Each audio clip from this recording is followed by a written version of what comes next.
दोस्तों हर 4 साल बाद हम भारतीयों का दिल ओलंपिक्स को लेकर जरूर टूट जाता है। To the 2024 Summer Olympic Games. Yuji Suzuki has then lost 3 contests all to the same athlete. This is और इस बार तो दुख दुगना ही हुआ है क्योंकि पाकिस्तान भी एक गोल्ड मेडल जीत के हमसे ऊपर बैठा हुआ है। लेकिन दोस्तों क्या आपको पता है कि जो चीन, अमेरिका, जापान आज भारत को एशियन गेमों में कोसों दूर पीछे छोड़ चुके हैं, वहां के खिलाड़ी ऐसा कर कैसे पाते हैं? और क्या दोस्तों आप जानते हैं कि हमारे देश की तुलना में इन देशों में कितना अधिक स्टेडियम है? आखिरकार कितना खर्च करती हैं यहाँ की सरकारें एशियन खेलों पर, जो कि ये हमारे देश को इतना पीछे छोड़ देते हैं और ये लोग हमेशा टॉप लेवल पर बैठते हैं। आखिरकार क्या कारण है कि ये सभी देश हर साल टॉप पर बैठे रहते हैं और हम भारतीयों का दिल हर 4 साल के बाद टूट जाता है? आइए जानेंगे इन तमाम सवालों के जवाब आज की इस वीडियो में। शुरू से लेकर एंड तक जरूर वीडियो में बने रहिए।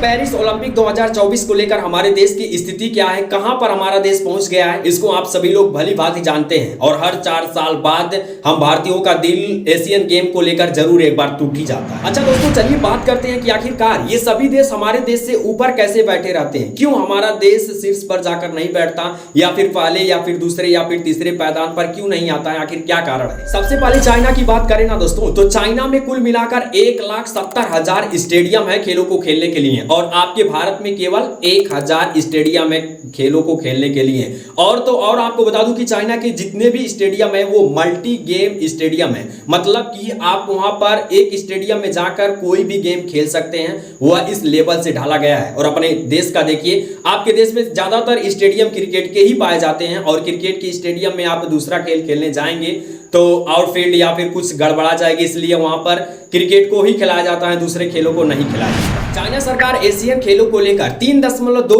बिलियन अपने बजट में पैसा रखती है। और बात करें इंडिया सरकार की, तो इंडिया सरकार $415 मिलियन का ही बजट रखती है एशियन खेलों को लेकर। और इस हिसाब से कंपैरिजन करा जाए चाइना और भारत की, तो कुल मिलाकर कहा यह जाए तो चाइना अपने देश इंडिया से 8 गुना ज्यादा पैसा इन्वेस्ट करता है एशियाई खेलों को लेकर। और इतना ही नहीं दोस्तों, आपको जानकर काफी हैरानी होगी कि चीन की सरकार तो इतना करती ही है, वहां की जनता भी कुछ अलग ही करती है। आपको बता दूं कि चाइना के जितने भी इन्वेस्टर हैं, उद्योगपति हैं, वो लोग 65% पैसा वहां पर एशियाई खेलों में इन्वेस्ट करते हैं। मतलब कि वो लोग अलग अलग से मल्टीनेशनल के स्टेडियम बनवाते हैं और वहां पर खिलाड़ियों को प्रैक्टिस कराई जाती है। अब इस इन्वेस्ट को लेकर आप अनुमान लगा सकते हैं कि चाइना की पब्लिक कितना ज्यादा इंटरेस्ट रखती है एशियन खेलों को लेकर। बात करी जाए हमारे देश की, तो बस क्रिकेट इनके लिए सब कुछ है। और जानते हैं ऐसा क्यों? क्योंकि क्रिकेट में ज्यादा पैसा इन्वेस्ट करना नहीं पड़ता है, एक लकड़ी का बैट बना लिया जाता है और एक बॉल ले लिया जाता है, कहीं भी गली में जाकर इसका प्रैक्टिस कर लिया जाता है, आसानी के साथ इस गेम को हम खेल लेते हैं, जिसकी वजह से ये हम सस्ता और सुलभ पाते हैं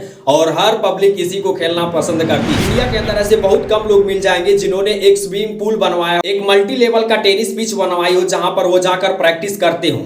लेकिन दोस्तों ऐसा आपको इंडिया के अंदर कहीं नहीं देखने को मिलेगी। यही चाइना और इंडिया में फर्क है। चाइना के अंदर लोग खुद का टेनिस पिच बनवाए हुए हैं, स्विमिंग पूल बनवाए हुए हैं, तीरंदाजी के लिए बनवाए हैं, सब कुछ वो खुद का बनवाए हुए हैं, वहां पर वो प्रैक्टिस करते हैं। और हमारे देश के अंदर कम पैसे में बैट बॉल लेकर गली क्रिकेट खेलना पसंद करते हैं लोग, इसीलिए हमारे देश के अंदर क्रिकेट ही सब कुछ माना जाता है। और अन्य एशियाई खेलों की जब बात आती है तो हमारा ग्राफ सबसे नीचे रहता है। और हाँ, हमारा देश थोड़ा बहुत मुक्केबाजी पर भी, कुश्ती पर भी पैसे को इन्वेस्ट करता है, क्योंकि यहां पर कम लागत में भी कुछ अच्छे रिस्पांस मिल जाते हैं। और इस बार पेरिस ओलंपिक में आप लोगों को देखने को भी मिले होंगे कि कहां से गोल्ड मेडल मिले हैं हमको।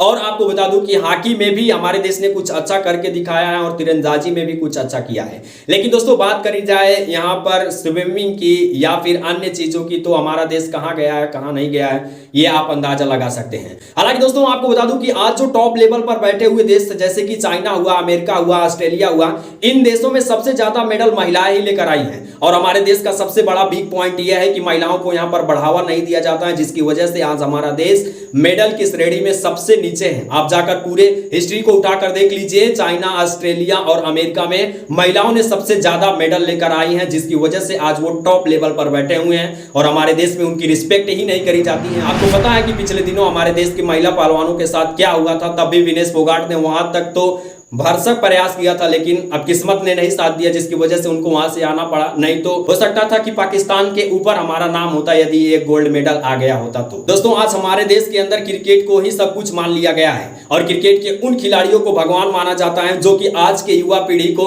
जुआ, नशेड़ी, गजेड़ी, भंगेड़ी बनाकर उनको अंधकार में ढकेलने का कार्य लगातार कर रहे हैं और वो उसमें सफल भी हो रहे हैं। हर जनरेशन का अलग है अंदाज, अलग है ढंग, लेकिन सबके अनोखे स्वाद का एक है रंग। कमला पसंद, अनोखा स्वाद। और अन्य चीजों की बात करी जाए तो इन खिलाड़ियों के द्वारा कुछ भी नहीं कहा जाता है।